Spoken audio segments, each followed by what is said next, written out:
गली गली में मोहल्ले के जो छुटभइये होते, छोटे छोटे लड़के, वो अल्लाह के लिए गालियों का इस्तेमाल कर रहे हैं और रसूलुल्लाह की शान में गुस्ताखी कर रहे हैं, और इससे एक लावा उबल रहा है।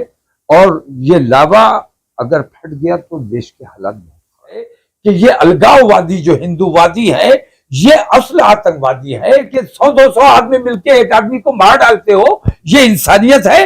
ये हिंदुस्तान की सभ्यता हो सकती है? सरकार नहीं मानेगी तो आज छोटा एहतजाज कर देंगे, आज छोटा एहतजाज हो रहा है। एहतजाज करना हमारा, एहतजाज करना हमारा संवैधानिक अधिकार है। रूह कांप जाएगी। अब आप अगर ज्यादा दिलो गुर्दे के आदमी होंगे तो रूह नहीं कांपेगी।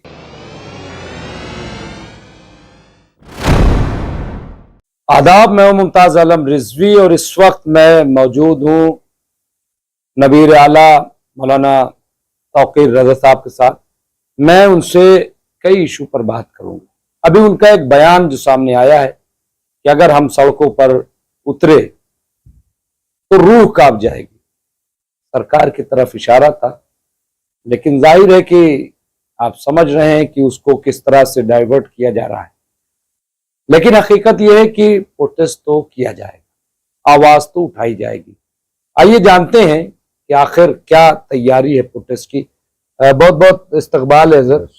जिस तरह से आपने अभी जयपुर में एक बयान दिया औकाफ को लेकर के, जो बिल आया है अभी वक्फ अमेंडमेंट बिल 2024, और इसके साथ साथ जो आपका जो अहम था, जो कि जिस तरह से नामूस रसालत को लेकर जो आवाज नहीं उठती, मकसद क्या था रूह कांप जाने की, बोलने की क्या उसके पीछे? नहीं, रूह कांप जाएगी मैंने अगले स्टेप के लिए कहा था, क्योंकि अभी हम 24 तारीख को हुकूमत हिंद के सामने अपनी कुछ मांगें, अपनी कुछ तकलीफें रखना चाहते हैं, और वो तकलीफ सिर्फ हमारी नहीं है, वो तकलीफ हमारे मुल्क की है। तो अगर मांग नहीं मानी गई तो अगला स्टेप हमारा ऐसा होगा, क्योंकि अभी हम छोटा कर रहे हैं, अपनी मांगे रख रहे हैं, और अगर मांगे हमारी नहीं मानी गई और उन पर अमल दरामद नहीं हुआ तो फिर अगला स्टेप जो होगा वो हमारा देशव्यापी होगा, और पूरे देश में चक्का जाम किया जाएगा इंशाल्लाह।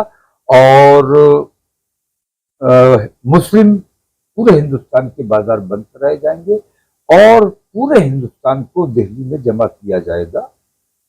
तो हुकूमत को मैं ये बताना चाहता हूँ कि अगर मुसलमान किस अंदाज से सड़कों पर आया तो आपके लिए दिक्कत पैदा हो जाएगी, आपकी रूह का। नहीं कह रहे हैं कि ये तो भड़काऊ भाईजान आप हो। नहीं, भड़काऊ तो मैं तो कुछ भी कहूंगा उन्हें भड़काऊ ही लगता है। मुसलमानों की तकलीफों से उन्हें खुशी मिलती है और मुसलमानों के लिए कोई हमदर्दी के दो लफ्ज बोलते सॉरी तो उन्हें भड़काऊ लगता है। तो वो क्या सोचते हैं, वो क्या कहते हैं, उस पर मैं नहीं जाता, लेकिन मैंने जो बात कही है मैं उस पर कायम हूं, और मैंने बिल्कुल दुरुस्त कहा है कि अगर हुकूमत ने देश हित में, मैं कुछ मांगे रख रहा हूं, हम हर तकलीफ हमने बर्दाश्त की है, हर जुल्म हमने बर्दाश्त किया है, मस्जिदों के आगे तुमने डांस किए हमने बर्दाश्त किया है, मस्जिदों पर बुलडोजर चलाए गए हैं, रात में मस्जिद थी सुबह गायब हो गई, हमने बड़ी तकलीफें बर्दाश्त की हैं, हमारे बच्चों की लिंचिंग की गई, सरेआम हमारे बुजुर्गों की दाढ़ी पकड़ के बेइज्जती की गई, हमारे घरों पर बुलडोजर चलाए गए, हमारे लोगों को झूठे इनकाउंटर में मार डाला गया। हमने सब्र किया, कभी एहतजाज नहीं किया, कभी आवाज नहीं उठाई, और हमने अपने नौजवानों को भी कहा कि किसी भी सूरत में हमें कोई रिएक्शन नहीं देना है, कानून अपने हाथ में नहीं लेना है। हमने सब कुछ बर्दाश्त किया है, लेकिन हमारी मैं एक बात कहता हूं इस सिलसिले में कि जान मांगो तो जान देंगे, माल मांगो तो माल देंगे, मगर ये हमसे ना होगा हरगिज नबी का जाहो जलाल देंगे। कुछ भी हमने हर मामले में हर जुल्म को हंसकर सहा है, हमने तकलीफ का इजहार भी नहीं किया है। लेकिन रसूल आजम की शान में जो गुस्ताखी की गई है ये नाकाबिले बर्दाश्त है। जिन लोगों ने गुस्ताखी की है उन पर मुकदमा भी कायम हुए हैं, लेकिन हुकूमत उनकी सरपरस्ती कर रही है, हुकूमत उनको पनाह दे रही है। हुकूमत को चाहिए कि उनको फौरन उनके कैफरे किरदार तक पहुंचाया जाए, उनका ठिकाना जेल होना चाहिए। और ऐसा मैं इसलिए कह रहा हूं कि हुकूमत को अंदाजा नहीं है कि उन दोनों लोगों की गिरफ्तारी ना होने की वजह से गली गली में मोहल्ले के जो छुटभैये होते, छोटे छोटे लड़के, वो अल्लाह के लिए गालियों का इस्तेमाल कर रहे हैं और रसूलुल्लाह की शान में गुस्ताखी कर रहे हैं, और इससे एक लावा उबल रहा है। और ये लावा अगर फट गया तो देश के हालात बहुत खराब। इसलिए हुकूमत को अभी अंदाजा नहीं है कि इनसे मुसलमानों में कितनी बेचैनी है। इन दोनों पर अगर पाबंदी लगाई जाएगी, इनको गिरफ्तार किया जाएगा, तो उन लोगों को एहसास होगा और वो लोग भी इन हरकतों से बाज आ जाएंगे। नहीं, वो कह रहे हैं कि किसी को बेचैनी नहीं है, तौकीर रजा साहब को बेचैनी है। तौकीर रजा को ही ज्यादा वो लग रहा है, और ये मतलब गुस्ताखी होती रहेगी और आप लोग खामोश रहेंगे। नहीं तो कौन बोल रहा है फिर? नहीं, सब बोल रहे हैं, सब में बेचैनी है, और 24 तारीख को पता चलेगा कि कितनी बेचैनी लोगों में पाई जाती है। मैं अपने इस प्रोग्राम में सिर्फ उन लोगों को बुला रहा हूं जो आशिकाने रसूल हैं, जो रसूल आजम के दीवाने हैं, सच्चे गुलाम हैं। मैं सिर्फ उन लोगों को बुला रहा हूं, और जिसके दिल में इश्क रसूल नहीं है, मैं ताकीद करता हूं कि वो किसी भी हालत में मेरे प्रोग्राम में शरीक ना हो। सिर्फ जिसे गुस्ताखी से तकलीफ हुई है उन लोगों को दावत दे रहा हूं, और जिनके दिल में इश्क रसूल है मैं उन लोगों को दावत दे रहा हूं। नहीं, आपको डर नहीं लगता इतना घर कुर्क हो जाएगा, इतनी FIR, जेल? हाँ, टीवी पे भी आज 2 दिन से चल रहा है इस तरह से कि भाई ये तो बांटने वाला काम कर रहे हैं, और इसीलिए योगी का बयान आ गया कि कटोगे तो बटोगे, बटोगे तो कटोगे। मतलब आपको डर नहीं लगता है? नहीं, डर अल्लाह से लगता है, और कल रोज़े महशर हमारा सर शर्म से झुका हुआ ना हो कि हमसे हमारी मौजूदगी में ये सब होता रहा। हम इस लायक थे कि आवाज उठा सकते थे, इसकी मुखालफत कर सकते थे, हमने नहीं की। तो हम अपनी जो अल्लाह तबारक तआला ने हमें हिम्मत दी है, ताकत दी है, उसके मुताबिक जितना हमसे बन पड़ रहा है कर रहे हैं। और मुझे यकीन है कि मुसलमान भी अपनी जिम्मेदारी को महसूस करेंगे। अगर वो मजबूती के साथ अपनी मांग को रखेंगे तो मुझे यकीन है कि हुकूमत हिंद को मजबूर होना क्या पड़ेगा। मांग है आपकी? मेरी सिर्फ एक मांग है कि ऐसा एक कानून बनाओ जो किसी भी धर्म के किताब की बेहुरमती न की जा सके, और किसी भी मजहबी रहनुमा के लिए किसी भी धर्म के लिए कोई अपशब्द ना कह सके, और जो ये काम करे उसके खिलाफ सख्त कार्रवाई की जाए। ऐसा एक कानून बनाया जाना ये देश हित में है, मुसलमानों का हित इसमें नहीं है, पूरे देश का हित इसमें है। क्योंकि मेरा मानना यह है कि सरफिरे हर मजहब में होते हैं, आप दूसरों के छेड़ोगे कल कोई आपको छेड़ सकता है। तो एक दूसरे की आस्था का एहतराम अगर कुछ लोग नहीं कर रहे हैं तो उन्हें पाबंद किया जाना चाहिए। एक दूसरे की आस्थाओं का एहतराम करेंगे तो मुल्क में भाईचारा बना रहेगा, वरना मुल्क के हालात बिगड़ने का अंदेशा है। तो मैं अपने मुल्क से मोहब्बत की बुनियाद पर यह बात कह रहा हूं कि ऐसा एक कानून बनाया जाना चाहिए, और उससे पहले इन 2 गुस्ताखों को पहली फुर्सत में गिरफ्तार किया जाना चाहिए, इनका ठिकाना जेल होना चाहिए। अपोजिशन आपके बयान से खुश नहीं होता, वो कहता है कि ये जो इस तरीके के बयान दे देते हैं तो ये ठीक नहीं है, ये माहौल, ये अपोजिशन भी साथ नहीं है, हुकूमत तो नहीं। कौन सा अपोजिशन जिसको आपने अपोजिशन मजबूत बनाया है? मैं एक बात कहता हूं, मैं भारतीय जनता पार्टी की इस वक्त सरकार है, मैं मुखालफत करता हुआ नजर आ रहा हूँ। भारतीय जनता पार्टी को ऐसा लगता होगा कि ये हमारी सरकार की मुखालफत कर रहे हैं, लेकिन 14 से पहले का आप मेरा किरदार उठा के देखें, तब भी मैं हुकूमत की मुखालफत करता हुआ ही मिलूंगा। मैं उस वक्त भी इसी मूड में काम करता था जिस मूड में आज काम कर रहा हूँ। मैं कांग्रेस की सरकार थी या उत्तर प्रदेश में समाजवादी की सरकार थी, हुकूमत ने जब जब जुल्म किया है, ज्यादती की है, नाइंसाफी की है, हमने आवाज उठाई है और आवाज उठाना हमारी जिम्मेदारी है। आज जो बेईमानियां हो रही हैं, हमारे मुल्क का नुकसान हो रहा है, हम अपने मुल्क से मोहब्बत की बुनियाद पर नरेंद्र मोदी से सवालात करते रहे हैं और करते रहेंगे। हमारे देश को खोखला कर दिया गया है, हमारे देश को बांट दिया गया है, और आज भी हिंदू समाज के दिलो दिमाग में मुसलमानों का ये खौफ बैठाने की कोशिश की जा रही है कि बटोगे तो कटोगे, एक रहोगे तो सेफ रहोगे।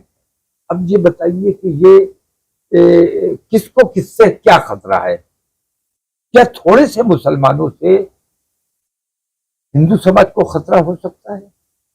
क्या कभी मुसलमानों ने हमला किया है? कभी मुसलमानों ने लिंचिंग की है? कभी मुसलमानों ने किसी के घर पर चढ़ाई की है? सरकार आपकी, पुलिस आपकी, सैनिक और सैनिक बल आपके, और तादाद आपकी, फिर आपको किस चीज से खतरा है? मुसलमानों के खिलाफ हिंदू समाज के दिलो दिमाग में जो नफरतें भरने का काम किया जा रहा है, ये मेरे देश के लिए बेहद घातक है। और सबसे खतरनाक बात यह है कि देश का प्रधानमंत्री ये काम कर रहा है और हिंदू समाज को ये समझाने की कोशिश कर रहा है कि एक रहोगे तो सेफ रहोगे, वरना मुसलमान तुम्हें खा जाएंगे। ये जो तरीका है नरेंद्र मोदी से, मैं 24 तारीख को जो आ रहा हूं, मैं उन्हें अपने मेरे देश के प्रधानमंत्री हैं और उन्होंने भी ये बार बार कहा है कि हम 140 करोड़ के प्रधानमंत्री हैं।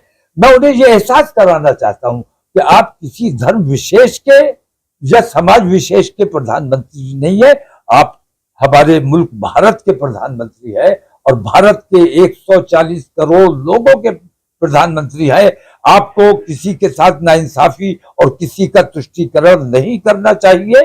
आपने जो तरीका इख्तियार किया हुआ है, इस तरीके को तर्क कीजिए और राजधर्म का पालन कीजिए। राजधर्म का अगर पालन किया जाएगा तो मुल्क में अमन और अमान का माहौल होगा, एकता होगी, शांति होगी, भाईचारा होगा। तो कहते हैं कि हम तो कर रहे हैं लेकिन आप लोग नहीं करने दे रहे हैं, आप लोग जिन्ना वाली आइडियोलॉजी ला रहे हैं। नहीं, जिन्ना वाली आइडियोलॉजी यही लाए हैं। जिन्ना की आइडियोलॉजी और हमारी आइडियोलॉजी में फर्क है। मोहम्मद अली जिन्ना, उनके वालिद मुसलमान हुए थे, आपके इल्म में होगा, और उनकी बिरादरी ने उनको बहिष्कृत कर दिया था, उनका बाइकआउट कर दिया था उनके कारोबार की वजह से। तो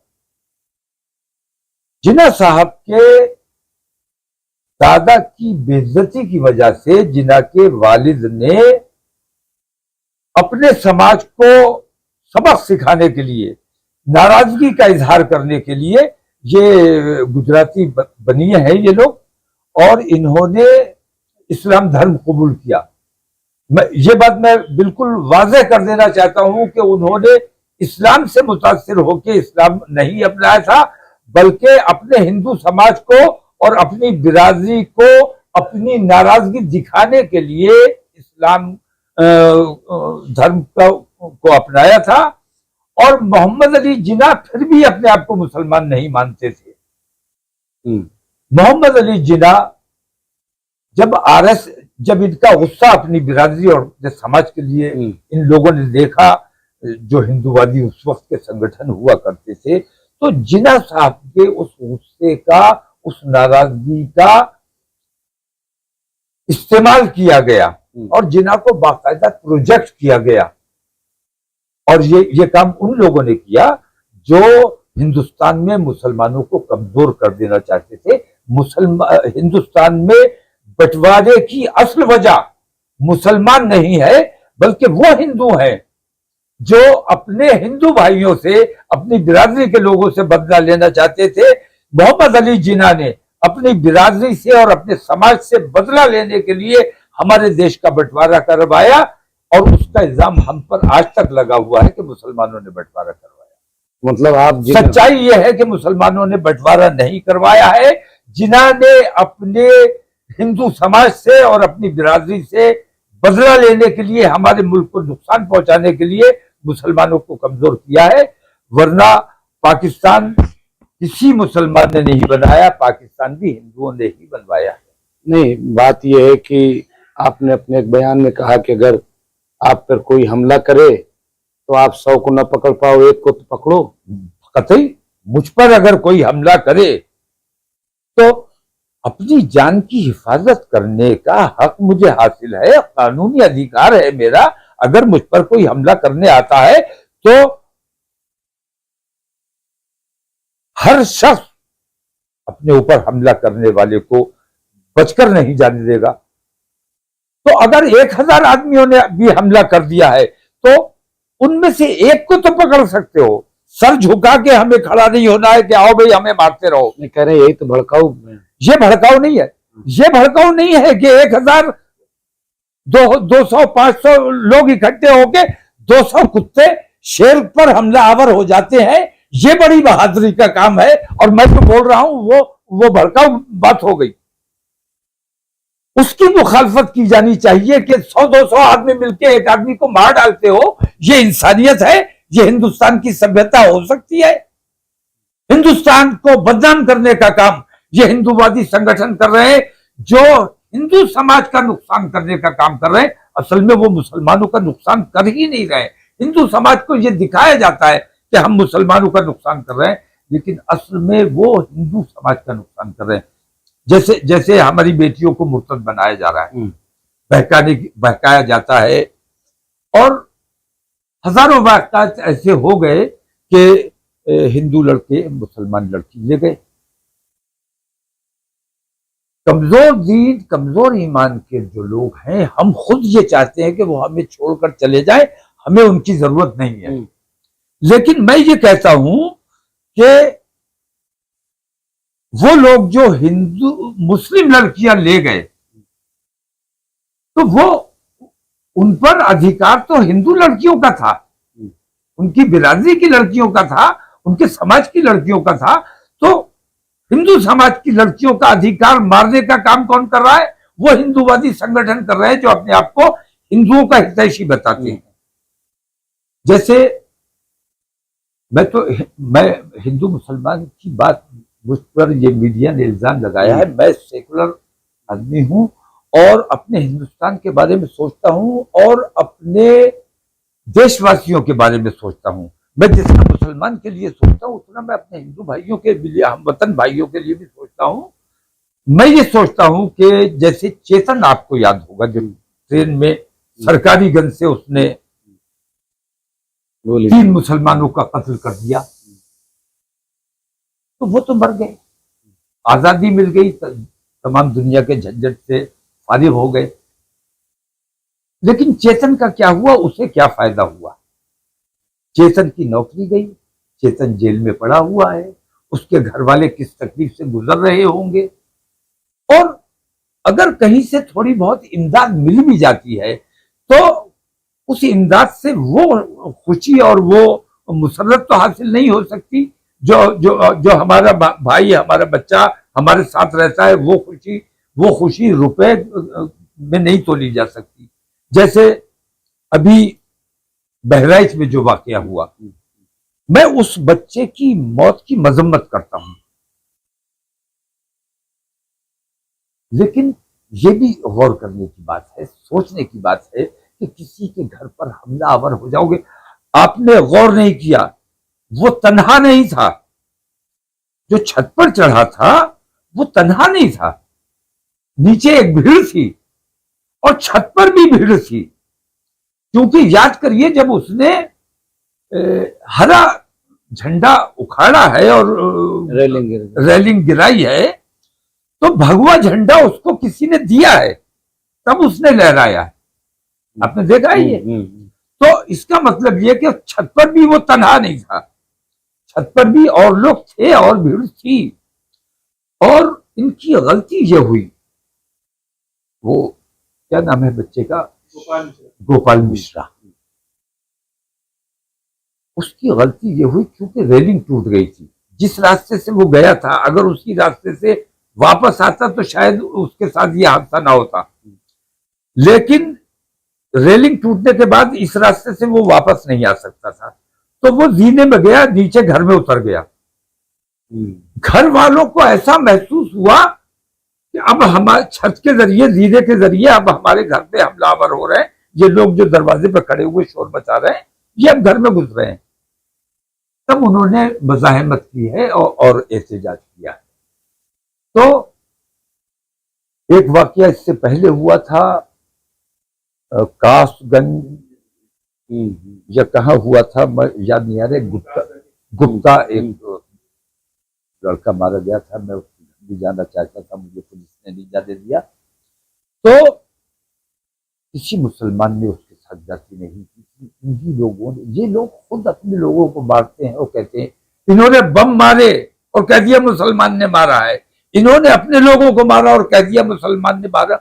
मुसलमानों के खिलाफ हिंदू समाज के दिलों में नफरतें पैदा करने के लिए इन्होंने ये तमाम काम किए। उस बच्चे को, जो उस बच्चे की मौत तहकीक होनी चाहिए ईमानदारी से कि गोपाल मिश्रा की मौत कैसे हुई, किसकी गोली से हुई। मौत हुई ये एक अलग बात है, हादसा हुआ ये अलग बात है, लेकिन उसके घर वाले किस गम में होंगे, किस तकलीफ में होंगे, हमें उनके गम में शरीक होना चाहिए और हम उनके गम में बराबर के शरीक हैं। तो मैं कहना यह चाहता हूं कि आप हमें मार डालो, तकलीफ से फिर भी आपको गुजरना है, जैसे चेतन गुजर रहा है। आप इस दंगे फसाद में आप मारे जाओ, तकलीफ से तब भी आपके लोगों को गुजरना है, आपके खानदान को गुजरना है। इसलिए इन तकलीफों से बचने के लिए जैसा मातम गोपाल मिश्रा के घर में हुआ, ऐसा मातम हमारे कितने घरों में हुआ है, होता रहता है। हमने कभी आवाज नहीं उठाई क्योंकि हम चाहते हैं अमन बना रहे हमारे मुल्क का। तो मैं ये कह रहा हूं कि अगर ये मातम मेरे घर में, ये मातम मेरे घर में ना हो, ये मातम तुम्हारे घर में ना हो, इसके लिए ये जरूरी है कि ये अलगाववादी जो हिंदूवादी है, ये असल आतंकवादी है, इनके बहकावे में आपके बच्चे आ रहे हैं। मुझे यकीन है कि कोई भी हिंदू समाज के पेरेंट्स ऐसे नहीं हो सकते जो अपने बच्चों को इस किस्म के संस्कार देते हो, लेकिन पेरेंट्स की यह भी जिम्मेदारी है कि हमारे बच्चे किनके साथ उठना बैठना है, किनकी तालीमात पर अमल कर रहे हैं, ऐसे लोगों से अपने बच्चों को बचाना, ये हमारे हिंदू समाज की जिम्मेदारी है। और इसी से अमन और शांति का रास्ता निकलेगा, इसी से भाईचारे का रास्ता निकलेगा। मैं अपने हिंदू समाज से, अपने मुल्क से मोहब्बत करता हूं, अपने मुल्क के तमाम शहरियों से मोहब्बत करता हूं, और मैं ये चाहता हूं कि इन तमाम लोगों में एकता और भाईचारा बना रहे। ना कोई आपके मजहब पर, एक मुसलमान बताइए जिसने आपके मजहब पर कभी कोई उंगली उठाई हो, एक मुसलमान नहीं बता सकते, लेकिन हमारे मजहब पर बार बार उंगली उठाई जाती है, कुरान की बेहुरमती की जाती है। सर तन से जुदा नारा किसके लिए है ये नारा? नहीं कहते हैं, आप बताएं। तो मेरे सर तन से जुदा, ये हमारा नारा ही नहीं है, ये तो हमारा नारा हो ही नहीं सकता, क्योंकि हमारा देश संविधान से चलता है और हम संविधान की रक्षा करने वाले लोग हैं। संविधान को तोड़ने मरोड़ने का और बदलने का काम भारतीय जनता पार्टी करने की कोशिश की जा रही। हम किसी भी कीमत पर अपने देश के संविधान से खिलवाड़ नहीं होने देंगे, और हम अपने नौजवानों को भी समझाते हैं, हम भी अपने देश के संविधान का एहतराम करते हैं और किसी भी हालत में कानून अपने हाथ में नहीं लेना चाहते। हम अपने बच्चों को भी यही तालीम देते हैं कि कानून अपने हाथ में नहीं लेना है। लेकिन अगर सरकार नहीं मानेगी तो फिर सरकार नहीं मानेगी तो आज छोटा एहतजाज हो जाम रहा है, कर देंगे। आज छोटा एहतजाज हो रूह रहा कांप जाएगी। है। एहतजाज करना हमारा रूह एहतजाज करना हमारा संवैधानिक अधिकार है। रूह कांप जाएगी। अब आप अगर ज्यादा दिलो गुर्दे के आदमी होंगे तो रूह नहीं कांपेगी, लेकिन मुझे यकीन है कि ये जो बेईमानियां कर रहे हैं, इन बेईमानियों से अगर बाज नहीं आए तो आज मुसलमान आवाज उठा रहा है, हिंदू समाज भी बेचैन है, हिंदू समाज भी दलित परेशान है, आदिवासी परेशान है। ऐसे जालिमों ने हमारे मुल्क पर कब्जा कर लिया है जो किसी को चैन से रहने नहीं देना चाहते, सिर्फ वोटों की राजनीति करना चाहते हैं और हिंदू मुसलमान दंगे फसाद कराकर, कत्लेआम कराकर, गोपाल शर्मा जैसे लोगों की कुर्बानी लेकर उसकी मौत पर राजनीति करने का काम कर रहे हैं। ये वोटों के अधिकारी नहीं है। बहरहाल एक बात तो है कि जिस तरह से मौलाना तौकीर रजा साहब ने कहा कि देश में एकता होनी चाहिए, लेकिन मौजूदा सरकार जो है वो एकता नहीं चाहती, वो कानून का पालन नहीं चाहती। बहरहाल हम देखेंगे कि आखिर ये सरकार जो इन्होंने डिमांड की है वो मानती है कि नहीं मानती, और अगर नहीं मानती तो फिर अगला कदम क्या होगा। बहुत बहुत शुक्रिया।